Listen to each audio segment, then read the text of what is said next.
Hello, beautiful people. I hope you're all having a fantastic day. Today, I want to share some thoughts on how we can guide others in treating us with respect and kindness. It's a topic close to many of our hearts, as sometimes we find ourselves undervalued or overlooked. I want you to think about someone in your life, one particular person with whom you seem to always have this problem, who treats you in a way that you don't appreciate. We're not talking here about abusive relationships. That's a different and serious topic altogether.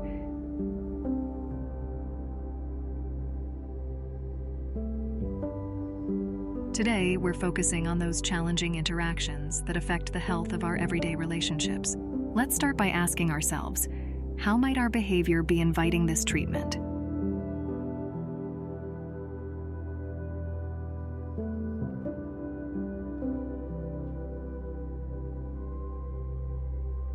The only person you can control is sitting right where you are. It's easy to think that the other person needs to change, but the truth is the only person we can change or control is ourselves. So really debating in your head who is at fault or wrong will not change anything. In fact, if you are not doing anything differently, what would they change?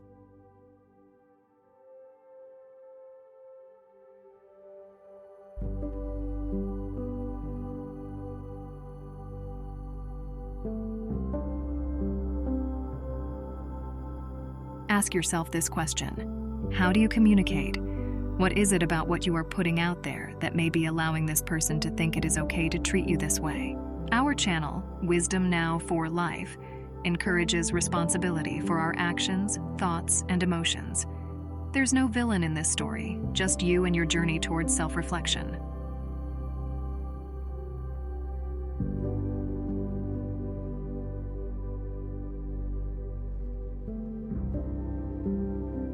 We may unconsciously train people to treat us a certain way without even realizing it. We may only give it much thought once it becomes uncomfortable. Could you take a moment to consider how people generally treat you?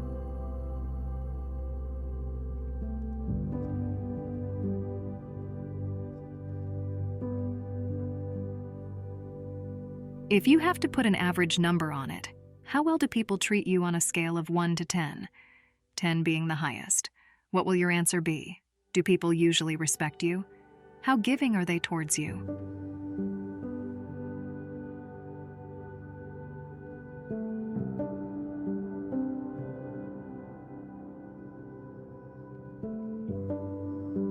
Reflect on this because in many ways, we show others how to treat us through our actions and what we tolerate. How they treat you is how you have trained them to treat you. Rather than dwelling on who's to blame, think about what you can do differently.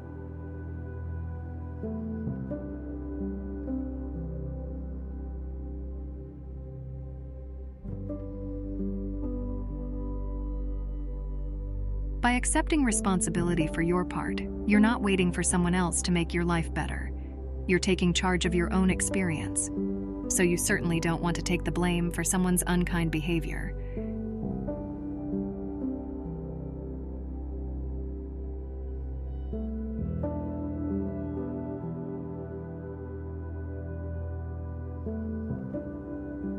This is more about taking radical responsibility for how you communicate and being aware of what you are putting out there and what you are willing to tolerate.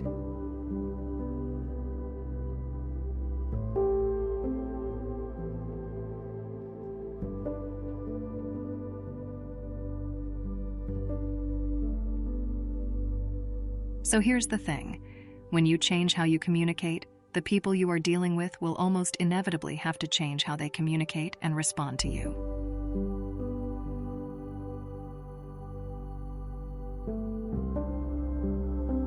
Try to bring up a specific example of an experience you had with someone who treats you well, and compare that with another example of a person who does not treat you well, something that may transpire in the relationship.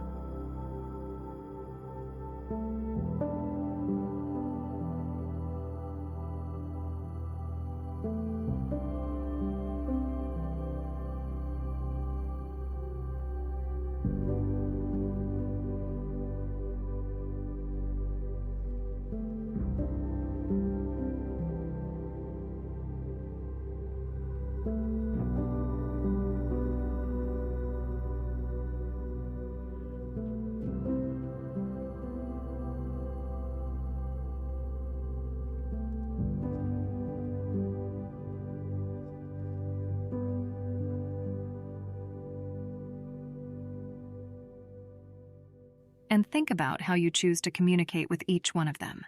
What was different in those scenarios?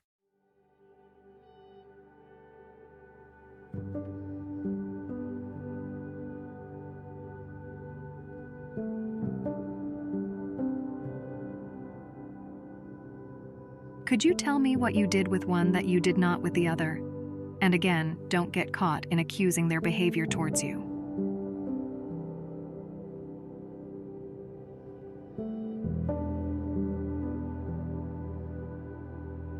I want you to take full responsibility for your human experience, even if it is the fault of someone else's action.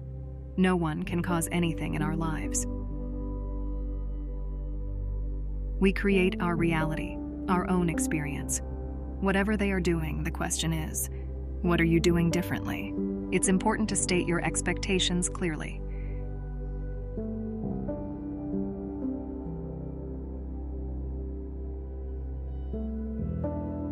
Make a clear statement about it. For instance, you could say, I expect to be treated with respect, which means speaking calmly, making eye contact, and avoiding yelling.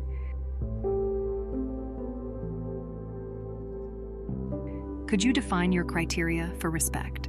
How would you know this person does not treat you respectfully? And would you know that they are treating you with respect?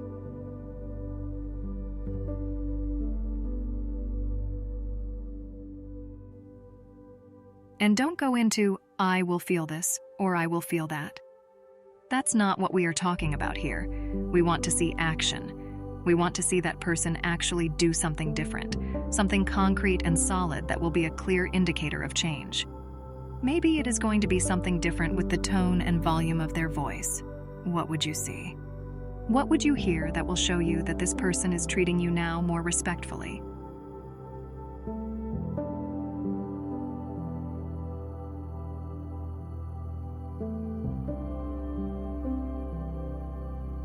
And if you are currently experiencing that kind of behavior, I want you to write it down and be very specific and make a written statement about how you want to be treated.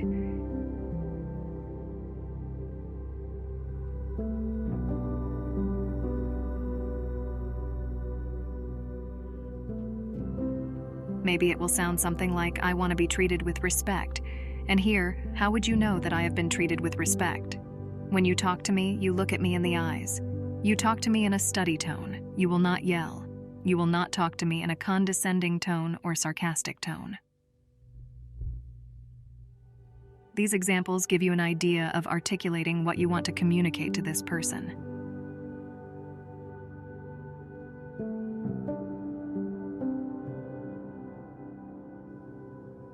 It might not be respect or something else for you, but you get the idea of whatever that thing is. Whatever you are experiencing with this individual, you need to make a statement about it and define the criteria and say all of it out loud to yourself, because getting clear on the wanted behavior and on what you will no longer tolerate is very important. Writing down how you want to be treated clarifies your expectations for yourself and prepares you to communicate them confidently.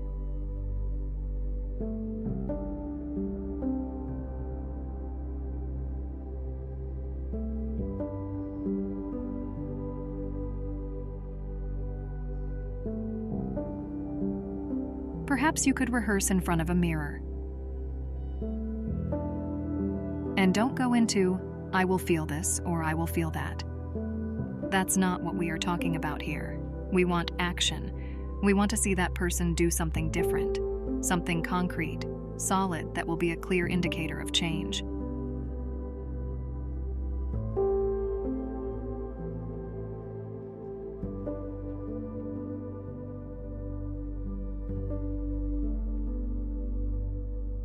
Writing these down is very important because now you have the words and can articulate them clearly with authority. You don't want to say, I don't like it when you treat me this way. You want to be specific and tell them how you want to be treated, and practice in front of a mirror if you need to.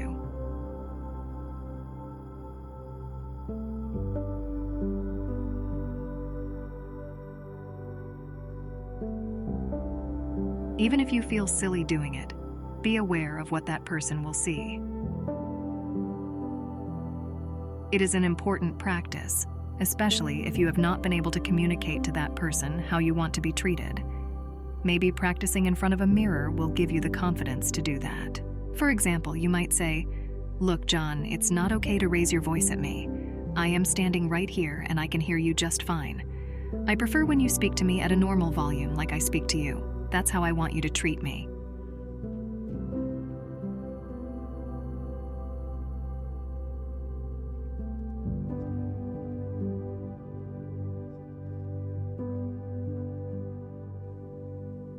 So now you articulate to John how you don't want to be treated and expect to be treated.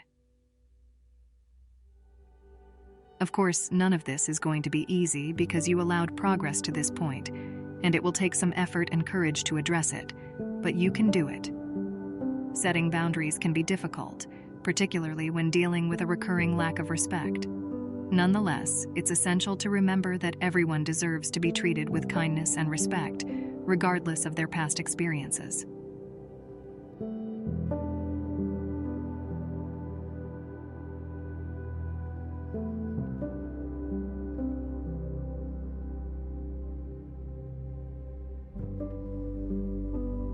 This discussion is not just about expecting better behavior from others. It's about fostering relationships that make you feel valued and happy. We all deserve that.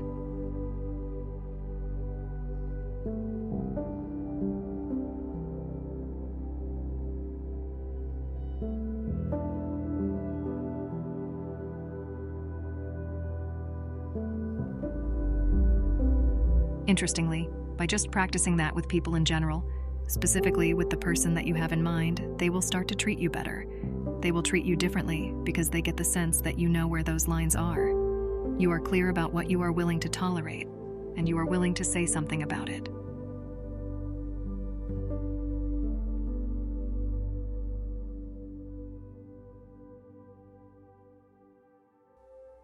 If someone does not treat you with the respect that you know you deserve, you are willing to speak up about it, and it is amazing how just standing up for yourself causes people to really treat you differently. Now, it might not be the case all the time.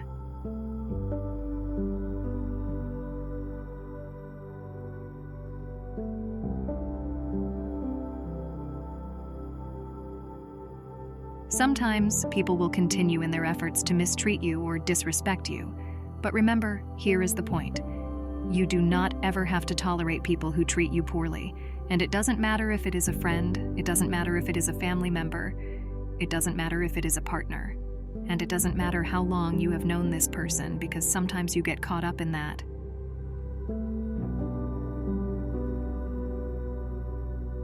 You have a history together, whether a relationship or a friendship. It doesn't matter how much history you have with this person.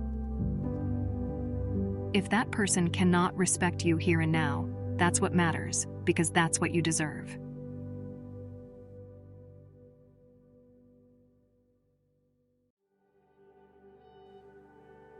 Now you can set boundaries and not tolerate anyone mistreating you. I hope that the tips I've shared with you have been helpful, and that you feel empowered to apply them to any unhealthy or unsupportive relationships in your life.